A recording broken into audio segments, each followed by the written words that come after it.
Hello, everyone, and welcome back for another episode of the Endless Spiral podcast. You're all very welcome. I am, as always, your host, Keith Russell. On this episode, I'm delighted to say that we are joined by Glasgow Warriors player Fraser Brown. Fraser has his own battles with anxiety and depression, which stemmed from some injuries that he had in his earlier on in his career. Luckily, he's been able to use exercise and sport to help with his difficulties in mental health, and he's a big mental health advocate now, and it's great to have him on the show so we can have a little bit of chat about that. Fraser, thanks very much for joining us today. How are you? Yeah, I'm good, thanks. No, pleasure to be here. Just sitting outside enjoying the sunshine, the Yeah, Scottish summer, which is a rarity. it's got it. Yeah. So you might as well. Exactly. Yeah. Yeah.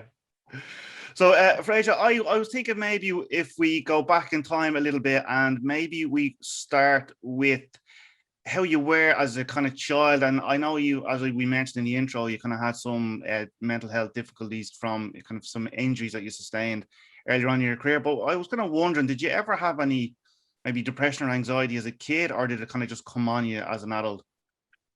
No, to be honest, not that I'm aware of. To be honest, no. I think when you're a young child, I don't think I was any different from any other kid playing around. I've got an older brother who's a couple of years older than me, and we both went to boarding school. So my brother and I didn't really grow up together. But I grew up on a farm. Outside a lot, very active, either working with my parents on the farm or doing sport. And then I went to boarding school at about 11. And I love school. I love being at boarding school. I liken it to doing what I do now. You pretty much live with 40, 50, 60 people that you get on with every single day. You get to play sport with, you hang out with sort of from when you wake up to when you go to bed, spend time at the weekend. So I loved it. So as far as that, nothing really that I can recall. Obviously, all kids have their ups and downs, and Yeah. and that's part of growing up. But nothing really that I could say for definite that I struggled with when I was growing up. No. Yeah. And did you play any other sports as a kid? Yes, I played a lot of football when I was sort of primary school. Um, so in Scotland, despite what you might see on TV, football is our national sport. So there's a lot of football in school, and a lot of local sort of state schools. It's the only sport that you get to do. So I did that when I was growing up, and I did that as well as playing rugby, but that was the main sport. But my family being sporty. My brother was a 400-meter runner and a discus thrower, and he played rugby and whatnot. And my parents, my great grandfather played at Wimbledon. My dad's always played cricket and rugby and golf. So we're a very sporty family. So um, I wouldn't say that I played any other sport particularly well, but I certainly did lots of sports growing up. Yeah. And do you use sport even now? I know you obviously you play sport, but like, do you play any other sport as an escapism, or do you like to watch sport on the TV? I love watching sport, all sport. I love cricket, I love golf. Obviously, tennis is on at the minute, which is brilliant. I don't think I've been in bed before 11 o'clock in the last 2 weeks between Wimbledon and the Euros. So I just love watching it. And I think what's amazing at the minute for me, being someone in that profession, is being able to watch fans come back into stadiums at Yeah. Wimbledon, at the Euros, and just the atmosphere that even a couple of thousand people can make in those stadiums. I think is incredible. I think when you're a sportsman and a sportswoman, you take it for granted how much it means to you, and I think when you don't do that as a profession, you maybe don't understand how much of a lift that gives you. But all you have to do is watch Andy Murray last night and listen to his comments after his Yeah. match to realize how important it is to all of us to be able to play in front of people. So I do. I love watching sport. I used to play quite a bit of golf, but with various injuries I've had over the years, it kind of takes a back seat. But no, I do bits and pieces. My wife and I are lucky that we've got a house in the country and we've got a bit of land, so I spend most of my time outside. Probably not playing sport, but running dogs. I've got a young boy. Teddy's only 16 months, so he's just started to find his feet and become a bit of a challenge trying to keep track of him. So I spend a lot of time outside and being active, although not really doing lots of different sports. Yeah. Well, I suppose all of that is good for your mental health anyway, isn't it? Yeah, yeah, definitely. And I think I'm I'm a massive advocate for sport, for exercise, for any exercise, for getting outside. It's brilliant at the minute, obviously, because the weather's so good up here, as it is pretty much everywhere in the UK at the minute. but I think just getting outside and doing something that you enjoy outside. As I say, we've got two dogs. I love going and walking my dogs. I love messing around with the dogs. With Teddy now, we get to explore lots of different things that my wife and I never really did, because obviously we didn't have a young child before. So it comes with its challenges, but it's brilliant as well. And you get to go and do things that I've not been able to do since I was a kid. So I think there's a lot of dads out there that secretly enjoy soft play, even though they moan about having to go and take their child there, because you get to jump up and down on it. So no, I Yeah. just think being able to get outside and be active is one of the most important things you can do for just general well-being. Yeah, absolutely 100%. 100% agree with you. Right, let's go back. These injuries you had earlier on in your career, unfortunately, we're going to Yeah, have to talk about them. that's all right. You probably blocked them out at this stage. But yeah, so you had a few injuries and they kind of caused you some, I suppose, anxiety and depression, really, was it? Yeah, I mean, a lot of young players struggle with big injuries. I suppose I'm really lucky in a way is that I was able to find a route back into rugby. I think when you're sort of 18, 19, 20 and you have either one big injury, a couple of big injuries, that can be your route out of sport. And it was for me for a while. I had two shoulder operations. I had a prolapse disc in my neck, which led to sort of complete. I was completely unable to use my left arm pretty much for a couple of months. Lost all feeling in my hand and my fingers. Couldn't do anything like that. And then that was over the course of about 2.5, 3 years. I just got one injury on top of another on top of another. And the background to it was at the time I was on sort of Scottish rugby sort of pathway coming through. I was in the academies. Myself and Stuart McAnally. Stuart's a year younger than me, but Stuart and I played in the same team from sort of under 16s at age grade all the way up, and Stuart was in the back row at the time. We both signed for Edinburgh at the same time, and they were sort of two of the biggest contracts given to young players. And that pathway had sort of been set out for me, and then obviously I had two or three big injuries, and that resulted in me losing my contract at the end of the day. It was sort of ripped up a year early, and that was me. I was told that's you. You're on your way. You won't really play professional sport, professional rugby again. Um, and as you can imagine, when you're 19 or 20 or 21, and your last 2 or 3 years had been built towards this pretty clear goal or this end product where you were going to go, it can be very difficult to take. And I think the manner in which it happened as well. There was a complete lack of support at the time. And I've done numerous things with Scottish rugby since, and that, the pathway, the assistance, everything that's in place now is just night and day to what it was 12, 13 years ago now, which is brilliant. But at the time, there wasn't really much in place for me. And once I left Edinburgh, that was it. There was no checking in. There was nothing after that. Right. And that, I then struggled with depression, bad anxiety, for really, really bad. Everything that comes with it, lots of suicidal thoughts, everything that came with that for 4, 5, 6 months, in a very, very dark place. And then I moved back home to my parents, obviously onto the farm, and bit by bit, getting outside, being active, without perhaps even realizing it, I started to feel a little bit better. I was lucky because I had so much free space to go and walk to begin with, and then to exercise. I just started running. I hate running, by the way. I'm front row forward. Yeah. I don't like run. I don't like running. So when I say I started running, you can understand the type of place I was in. But I just started running because I just wanted to do something. Yeah. I built my own gym at home, and I became really, really regimented. And I would go to the gym at the same time every single morning, Monday to Friday. I would run at the same time, Monday to Friday, and I would have the weekends off. Yeah. I would do nothing in the evening because that was my time off. And although in a way that can be troublesome at times when you get that regimented into something, it really helped me. That structure in my life and that structure Yeah. in my day really, really helped me. Yeah. And off the back of that, my parents actually went out to New Zealand to see my brother. It was during the World Cup in 2011. My brother lives out there.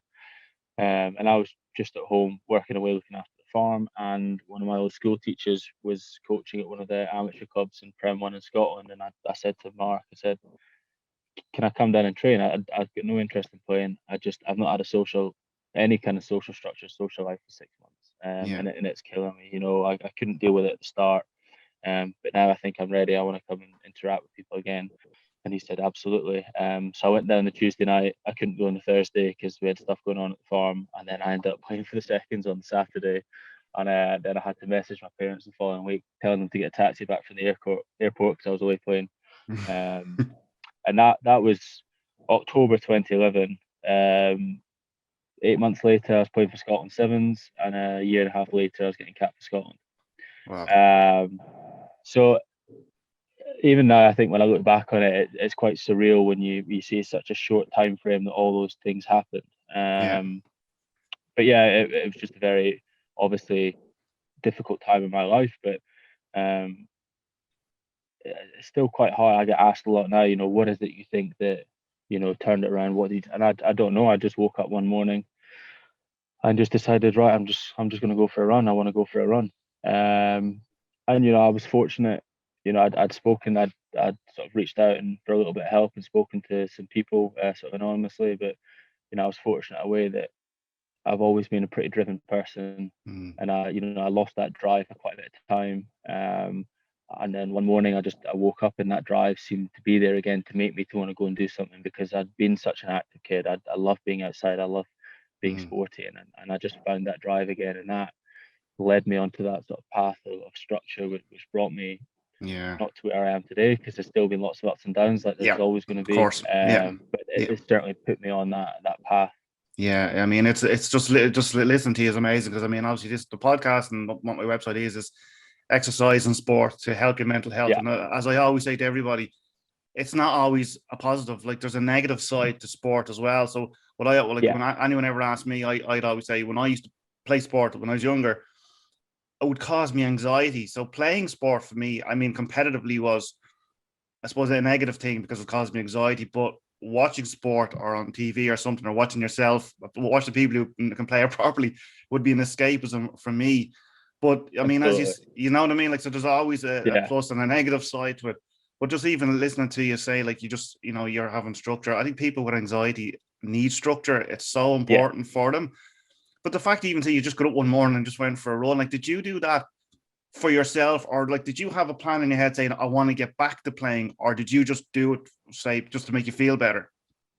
I had no interest in playing rugby ever again. Right. When I left Edinburgh, I'd fallen so much out of love with the sport that I'd done from the age of 6. I had no interest in it.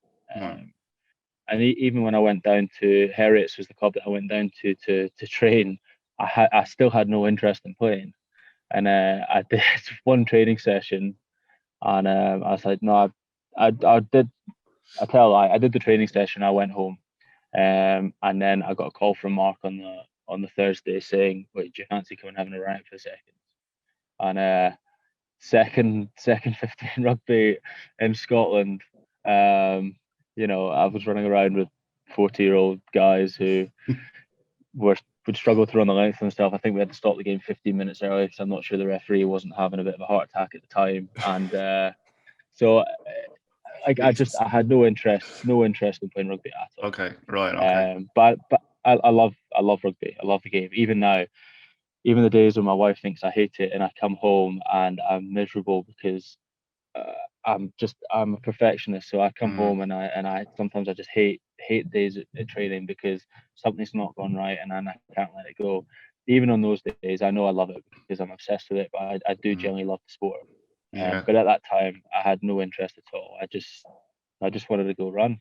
I love Forrest Gump, and at that time I felt a little bit like Forrest. I just literally wanted to go and have a run. And did you have a lot of people behind you running after you?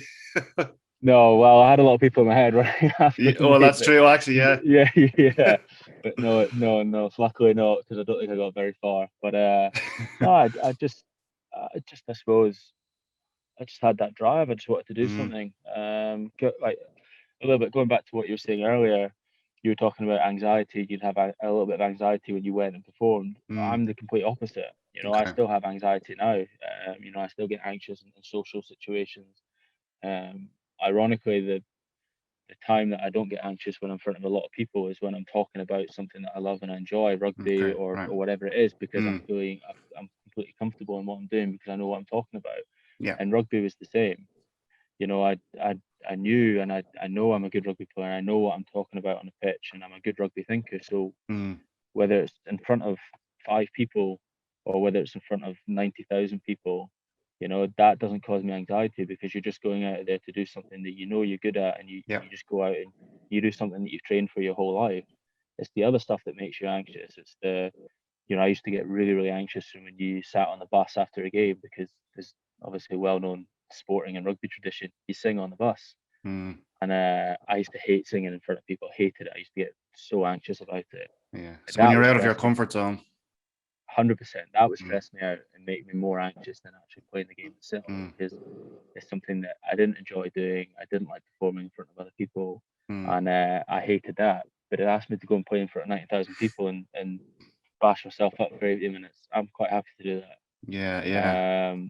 So yeah, it's just things affect people in different ways. And it's just when I heard you Yeah. say, "Oh, I'd get anxious going and playing," I was thinking, Mm. well, I'm the complete opposite.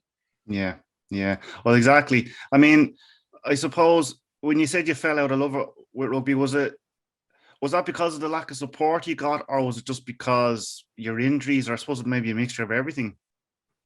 A mixture of everything. Mm. Lack of support was a big thing, because I couldn't understand how something that so many people were invested in trying to make sure you succeeded in, Mm. as soon as you weren't, as soon as you weren't their main focus to try and make you succeed, it was almost like they completely vanished. Right. Okay. And it's a little bit unfair. There was certain individuals, people who I still get on with really well now, and I'm still very pally with now. They were always there, but from an organisational point of view, an organisation that was meant to be supporting me as a professional player, but also supporting me as a rugby player, because Scottish Rugby is a governing body as well as an employer. Mhm. There was nothing really there for me, or if there was, it just wasn't advertised and no one knew about it. So effectively, there was no support. Okay. And as I say now, it couldn't be more different Yeah, I was going to now. ask you about And that. Yeah. yeah, no, it couldn't be more different now. But just going back briefly, the injuries played a huge part as well, because I'd spent the best part of 2.5 years. I think I played 3 games in 2.5 years.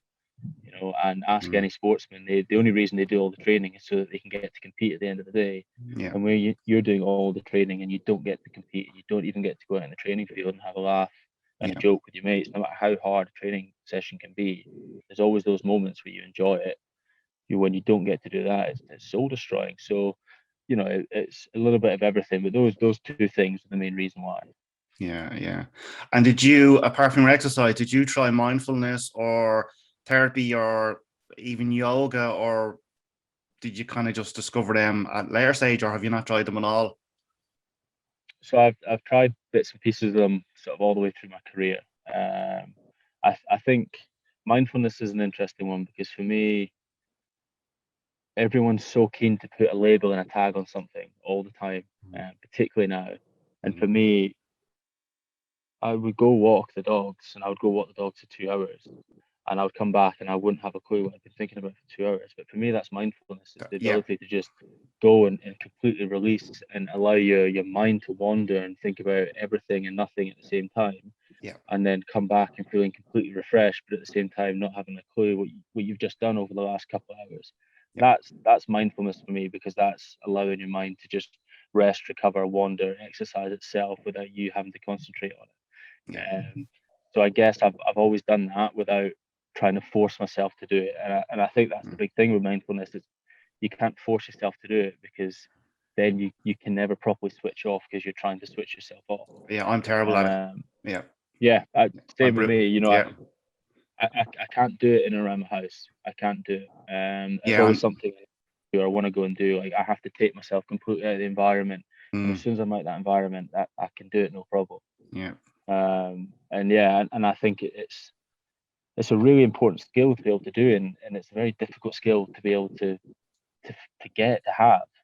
But it's definitely something that I'd say to everyone that whenever I talk to people about mental well-being and mental health, like it's something that you've got to invest time in and try and get good at, because it's Mm. one of the most important skills you can have Yeah. for having good mental health. Yeah, I mean, I think you're one of the first people that I've had on the podcast who have actually said about the mindfulness, about going out to do mindfulness. I think that's an absolute brilliant point.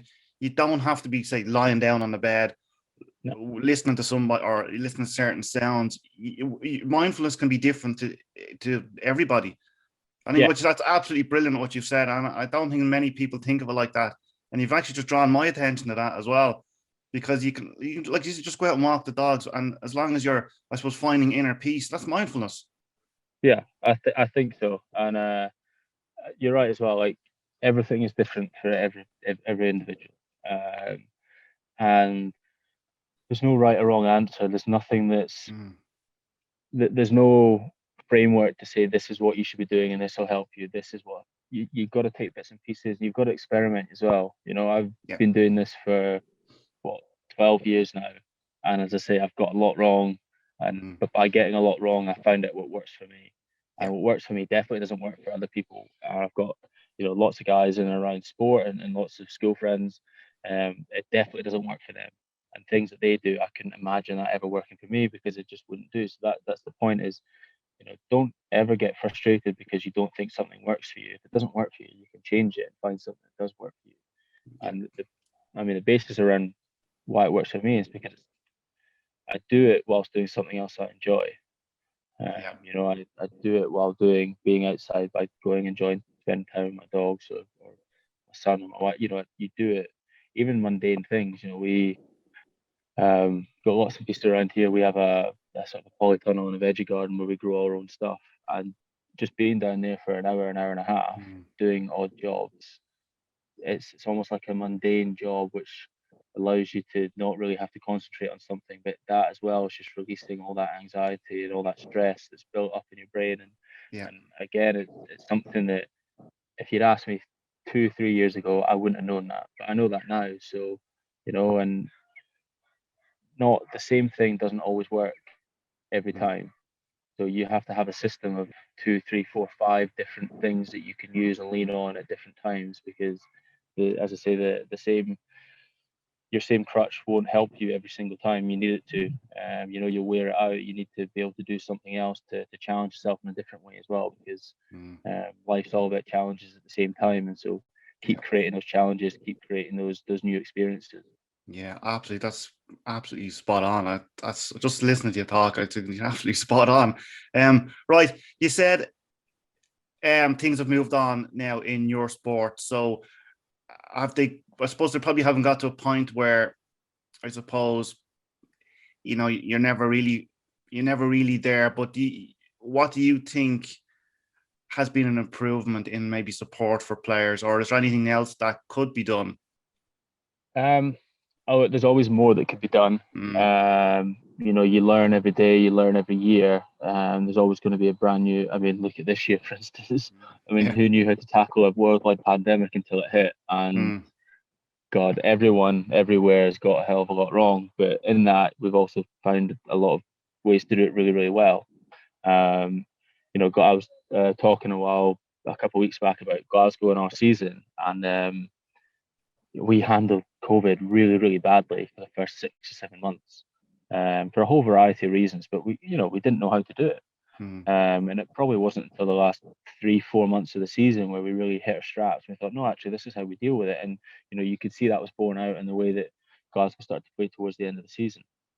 So there's always things that you can learn around mental health, mental. There's always going to be things you can work and improve on. I think the structures that are in place to help players day to day are massively different from what they were a decade ago. You okay. know, there's actually structures in place, I suppose, to begin with. Mm, There's yeah. routes in and around to talk to people. We've done a lot of work about trying to make advertise and create awareness around the channels to go and speak to someone if you're struggling, whether it's on or off the pitch. We've also it's really important to try and make it clear that anything that you're struggling with that doesn't count against you when it comes to performance or it comes to Mm, contracting, because yeah. I mean that is a big worry. Generally, it's a big worry. If you're struggling and you need 4 or 5 weeks off because you're struggling and you're at a contract next year, how can you go approach your Mm, your coach, who at the end of the day is also your boss, is going to decide whether you're there or not next year, and say, look, I'm struggling. But it's not easy, and obviously we can get better at it. But that's something that we've been trying to work on, trying to improve, and that really has to come about by trying to change the whole attitude of the organisation. And the whole attitude of Glasgow as a club. We've always been focused on, and we're focusing again on it, because we maybe drifted away for the last couple of years. The club is a family club, and the club is there to support every single person, no matter what, whether you're a player, a coach, member of S&C, a physio, a member of backroom, commercial. Everyone is supported in the exact same way. Your families are supported in the exact same way, because performance sport is very, very difficult on the performer, but it's even more difficult on the family. And I know from personal experience, if your family life doesn't function at home for whatever reason, because of the pressure of your job or whatever it is, you don't go in and you don't perform it at work. If you resent the time that you're at work, and it's true of any environment, if you resent the time that you're at work because it's making things difficult for you at home, then you're not going to perform to the best of your abilities. So the first thing that we focus on at Glasgow, and the Scotland team picked this up this year as well, particularly around COVID, is family comes first. So family needs to be looked after first. You need to be looked after first, because if you feel safe, if you feel like your family are being looked after, and you're all in a good place, then you'll be invigorated to come in and to perform at work, because you know that you've got an employer and you've got a structure that's looking after you and your home life. But the bonds between players and family off the pitch need to be really strong as well. So we have another big focus. You've got to be able to enjoy each other's company away from the pitch. You have to be able to say wives, girlfriends, partners, kids. They need to be able to enjoy time in each other's company, because you spend probably 90% of your life with these people. So you need to get on, and not everyone's going to get on, but it's important that everyone can come in and feel part of that club. So that's another big thing, and because players, the most interaction that a player will have throughout the week is with another player. So they're the ones that are most likely to pick up if something is not quite right with an individual. We've all got close friends, best friends at rugby and squads.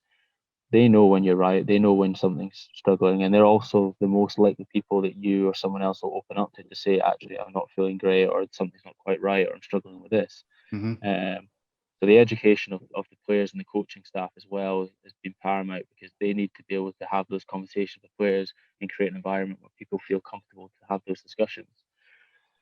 So there's kind of a lot there, but at the same time, there's nothing really that you can stick your finger on and say, we've implemented this and this is why it's getting better, or this is why it's not getting better. It's you have to approach sport, but I think every business environment, every work environment, every environment, I think you have to approach it with a holistic viewpoint, that everyone has to feel like they're looked after first and foremost. They have to feel trusted and safe, and then it becomes easier to then put the expectation on them. It becomes easier to sort of almost Dave Renz used to always talk about poking people in the chest. You can always ask more of someone and ask greater expectations of someone if they know that they've got your back and you've got their back, and that it only comes from a place of performance and a place from love, rather than someone having a go at you, or almost not bullying you, but that type of way where they're maybe trying to call you out. If you're called out, it's from a purely professional point of view.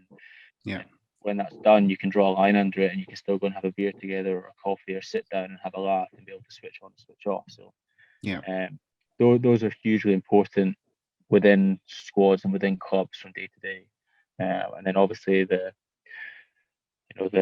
check-ins, the links with players that either have moved on or that are having injury, they've all developed massively as well. And I know James Robson and one of our physios, Stu Patterson, who's sort of the head Scotland physio, they've played a huge role in trying to develop them over the last couple of years.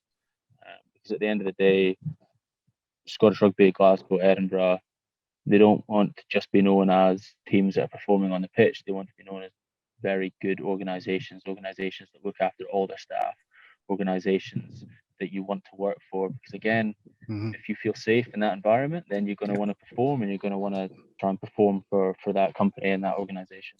Yeah, so everyone is beneficial to it as well. Absolutely. Yeah, Yeah. yeah. And do you feel that there's probably still a bit of a stigma for mental health, especially in men? Because that's one thing I've been kind of doing recently is kind of trying to promote men's mental health in particular. Yeah. Yeah. I mean, it has gotten much better. Mm, It has gotten much better. But yeah, I mean, there definitely still is. When you have lots of individuals and lots of celebrities and famous people and sports people and what have you talking about it online, talking about it in public, obviously it's going to do wonders for it because it helps break down those barriers. Um, but it's still very much a generational thing as well.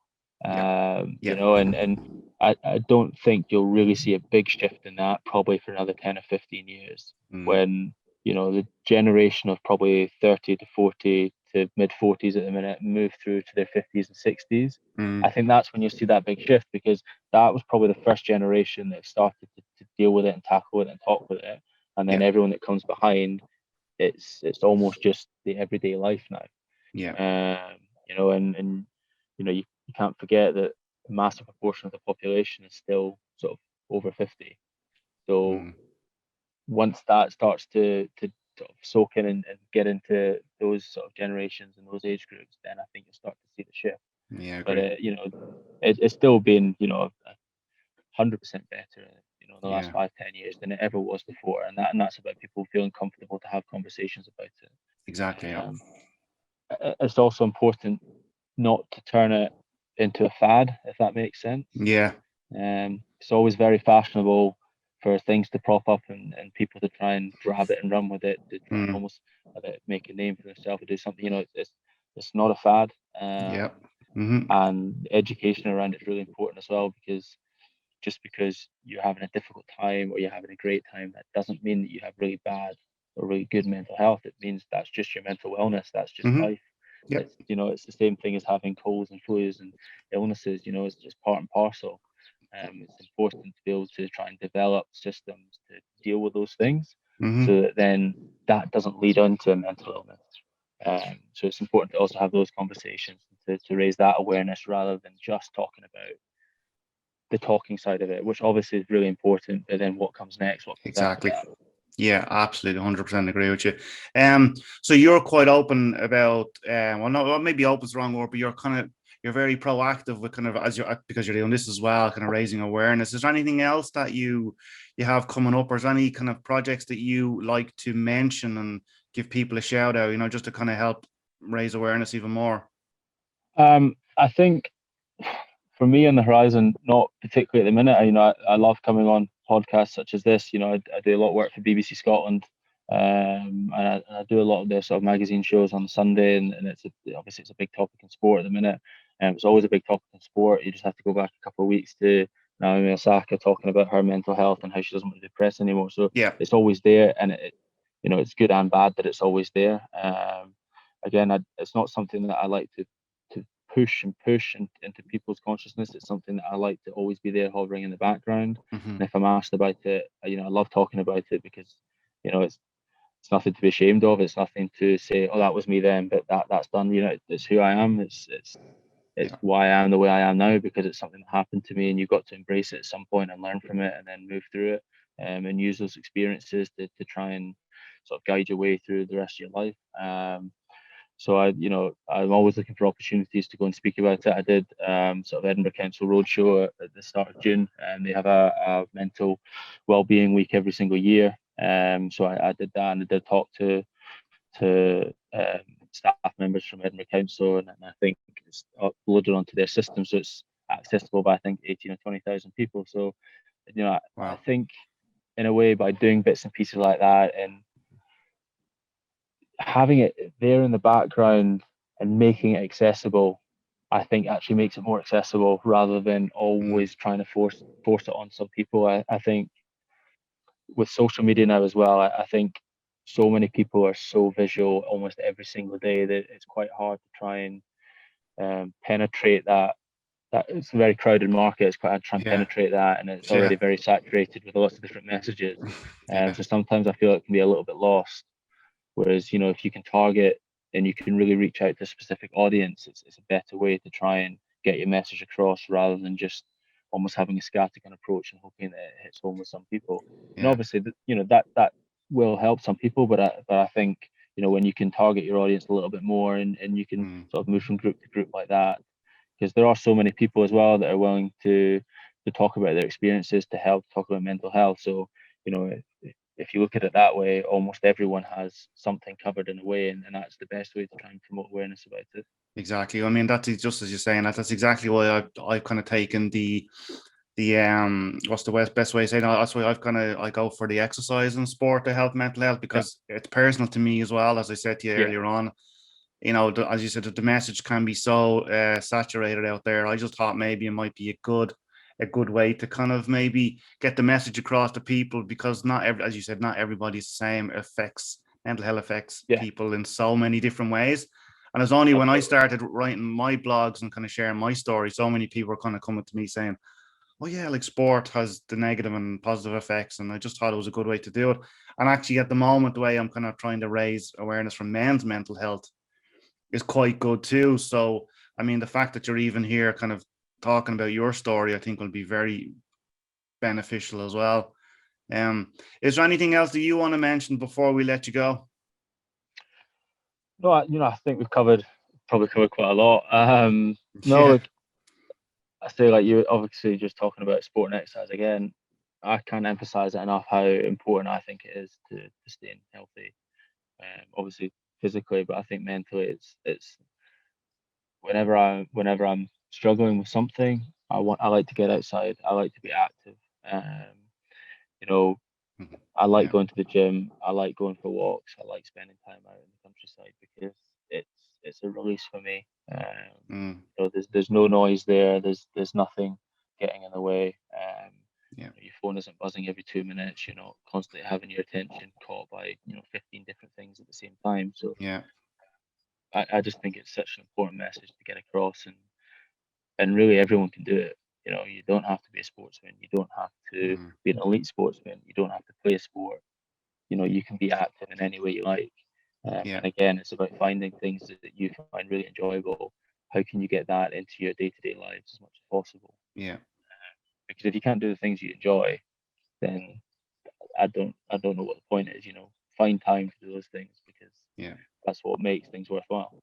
Yeah, absolutely. I mean, I was just going to say to you, usually towards the end of the podcast, I usually like to let the guests have the final word, and if they have any pieces of inspirational message they want to give across. But you've just done it, so we don't even have to do that now. That's right. we can skip that part. That's good. It's almost like you prep me. Exactly. Yeah. That's one thing I always forget to say to people. I'm going to ask this question at the end. If you want to prepare, so I always forget to tell them. Fraser, maybe we'll wrap things up. As you said, I think we've covered nearly everything, and as I know, this topic can be quite difficult to talk about, but can also be quite difficult to listen to. So that's why I kind of like to keep these short-ish. So yeah, Fraser, thanks very much for coming on the podcast today and sharing all your wisdom and your stories. No problem. It's a pleasure. Brilliant. Guys, we're going to leave that there, and we'll be back soon with another episode of the Endless Spiral podcast. Thanks for now. Bye-bye.